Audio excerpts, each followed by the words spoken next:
They should have never let the Golden State Warriors steal these players for 2023. So in today's video, guys, we're going to be going through 5 key signings that the Golden State Warriors made this year and why I absolutely love these players and how they can actually help this Golden State Warriors team win another NBA title. So make sure you like this video, and don't forget, if you want more Golden State Warriors content like this, make sure you subscribe to the channel, hit that red button down below. Guys, like I said before, 98% of you are still not subscribed, so it'd mean the world if you could subscribe to the channel. But let's get into the first player I want to talk about, and it's probably my personal favorite, McClung. Now, McClung's signing isn't actually a guaranteed couple of years contract. It's still a very temporary one, so if McClung doesn't perform, then he can actually be let go of the team. However, I think McClung's role in this team is to be somewhat maybe of a bench or role player still starting out, so I do still see him actually staying with the Golden State Warriors for long term. So fingers crossed that he does, but when it comes to McClung's game, I absolutely love it. We saw him play very, very well, especially in the Summer League. He played really well with Jonathan Kuminga and also played really well with Moses Moody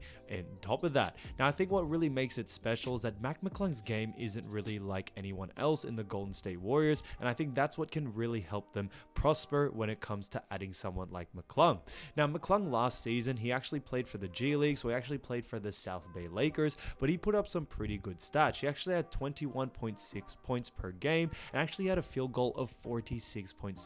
So that's pretty good, especially for a guard. Usually you see big men, centers, power forwards put up great numbers like that and also average a great percentage such as 46%. So it's great to see him shoot so efficiently. On top of that, he actually averaged 7 rebounds and also 8 assists, which is honestly insane. So he almost averaged a triple-double. I will give him the benefit of the doubt because, guys, he only stands at 6'2". Now, I think what really makes him a great rebounder is his leaping ability. Now, I did say in my last video that he actually has an average vertical of around 38 inches. A lot of you in the comments have actually been saying it went all the way to 42, 43. So either way, he can jump very, very high for a 6'2", and he can throw it down like no other. So I think it's honestly great. His athleticism definitely plays a great role to him, and it will help him in the future playing for someone like Golden State Warriors. I think Warriors can use an athletic guard such as McClung, and I hope to see him play more and more minutes as time goes on this season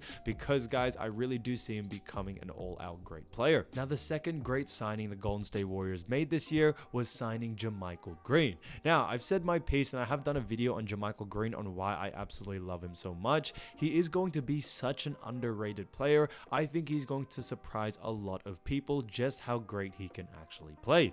He actually played for Denver last season and versus Golden State Warriors actually in the playoff series, and although he didn't get a lot of minutes, he still put up some great numbers, and I think it's honestly fantastic to see him finally join a great team such as the Golden State Warriors. So last season, like I said, he didn't average a lot of minutes, but he only got 6.4 points per game, 4 rebounds, and 1 assist. So not great stats. However, guys, you do have to realize he was only playing around 10 to 12 minutes per game. He probably will get around the same amount of minutes for the Golden State Warriors, but when it comes to his efficiency, I think it is honestly great. His field goal percentage was actually 50% last season, which is honestly fantastic to see. He's got a pretty good 3-point shot for a big man. You know, I wouldn't put him up there with the Stephs or the Clays, but, you know, if he was open on the 3, he's probably going to be knocking it down. So I think he is a great fit. I feel like the Golden State Warriors with these signings, they don't really need another superstar or anything like that. They already got Steph, they already got Klay, you know, Wiggins, Draymond, I could list them all.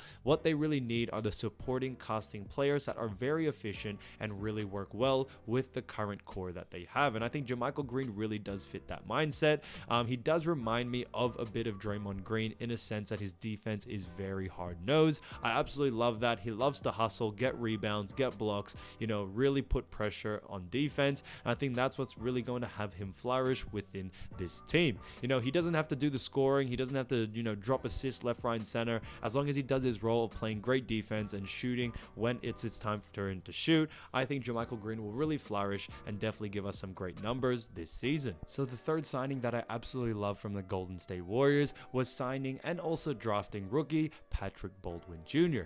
Now, I've actually already done 2 videos on Patrick Baldwin Jr. just to show you how much potential I really do see him in, but when it comes to what he actually produced last season in college, he put up some pretty great numbers. So he did only play 11 games, but he was actually averaging 12 points, 5.8 rebounds, and 1.5 assists. assist. He stands at 6'9", 220 pounds, and I think honestly he has all the right intangibles to be a great player. He also has a great field goal percentage and also 3-point percentage, which can honestly be improved. However, I still think it's great numbers, especially for college ball, and especially the fact that he only did play 11 games. Now, we have seen highlights of him, and I think honestly he is fantastic. He has all the right tools in order to become a great player. He can pass, he can shoot, he can dribble, do all those great things on offense. His defense may need a little bit of working on, but he is just a rookie. We're not really expecting an NBA superstar straight out of college, especially so later in the draft.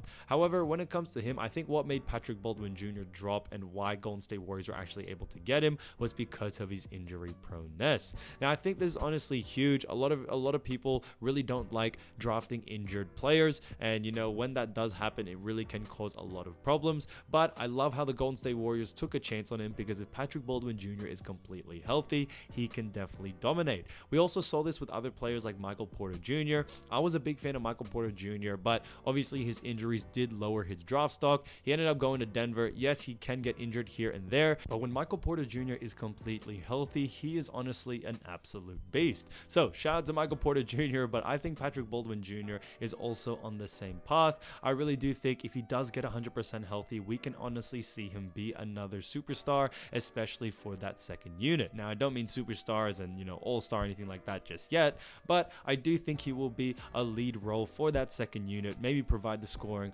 also provide the defense, and also maybe doing something else. So Patrick Baldwin Jr., great pickup. I honestly think he is the biggest steal of this draft, and honestly he is going to surprise a lot of people. So great signing by the Golden State Warriors. Number 4 is signing Donte DiVincenzo. Now, I was a little bit of a fan of Milwaukee because Giannis is honestly such a great player, and who I also did love in that team was Donte DiVincenzo. I think DiVincenzo is honestly such a great player, and he continues to honestly surprise us, especially with what he is capable of doing.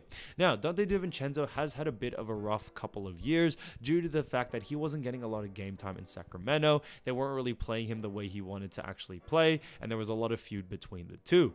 But back in his Milwaukee days, he was putting up some great numbers, and I think he can continue to do that, especially for the Golden State Warriors. So at his peak, Donte DiVincenzo for Milwaukee was actually averaging 10.4 points, 5.8 rebounds, and 3.1 assists. So those are some pretty good stats, especially for someone that's just, I guess second or third most important player on the team. Obviously in Milwaukee, that team was stacked. You had Giannis, you also had Chris Middleton, you also had Drew Holiday. So Donte DiVincenzo was probably like the fourth option, and he was still putting up some great numbers. He also had great, field goal percentage at 43% and 3-point percentage of 37%, which is honestly fantastic. And I think honestly, Donte DiVincenzo is someone that the Golden State Warriors need. As we all know, we did lose big players such as JTA. We also lost Otto Porter, and we also lost Gary Payton II. And I know a lot of you are still upset about the Gary Payton II leaving, but it is what it is. We need to find replacements, and I think Donte DiVincenzo is honestly a perfect replacement for that.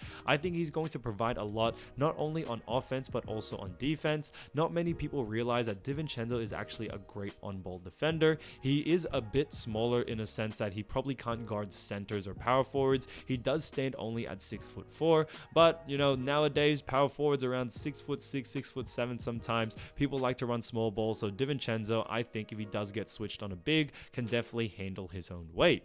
Now, when it comes to probably guarding 7-footers, that's probably where you get someone like Andrew Wiggins or Draymond to mark him, but I think DiVincenzo, he can definitely guard 1 through 3, maybe even 4, which is honestly fantastic, and it's something that Gary Payton II did. So honestly, great replacement. I think what DiVincenzo does better than Gary Payton II is that he's actually a little bit of a better scorer. However, I do see Gary Payton II as a little bit of a better defender. So he gets a bit of both ways, and I think honestly DiVincenzo will fit right in with what Golden State Warriors is doing and will honestly make an impact from the jump. And great signing number 5 is signing Ryan Rollins. Now, I have done a video as well on Ryan Rollins from Toledo. He honestly has played so well in the college, and I think he's such an underrated pick that not many people are really seeing. So he actually averaged 13.7 points, actually had 5.2 rebounds and 2.5 assists in Toledo. I think he honestly played amazing. He played 30 games, which was honestly fantastic. He stands at 6'4", 180 pounds, and he honestly plays a lot like Jordan Poole and Steph Curry. Curry.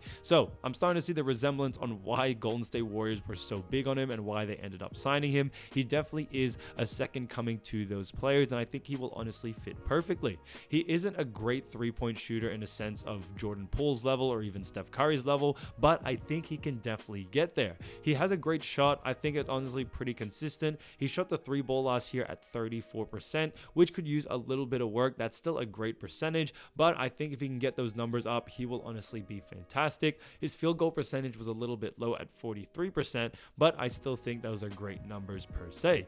Like I said, when it comes to analyzing the rookies, I think with the rookies, it's really hard to tell because, guys, they've only played at a level that's college based. Okay, when you go into the NBA level, higher standards, obviously everything really is different. So obviously it's hard to really judge how will they translate that into the NBA. But I think Ryan Rollins and even for Patrick Baldwin Jr., the numbers that they were putting up in college can definitely translate into the NBA in a sense that I think they're going to be going pretty well. And like I said, the great thing about these two, and especially Ryan Rollins, is they don't have the pressure to actually perform straight away. They don't have the, the pressure of Chet, who's, a great pick. And obviously, like Golden State Warriors aren't looking for someone that's going to change this organization around. They already have those players in Steph, Klay, Draymond. They are looking up for a supporting cast, and that's definitely what they got from these players. So whether it's Ryan Rollins, McClung, Patrick Baldwin Jr., Donte DiVincenzo, or JaMychal Green, I think these are honestly great picks. Guys, I want you to let me know down in the comments what you think of these picks.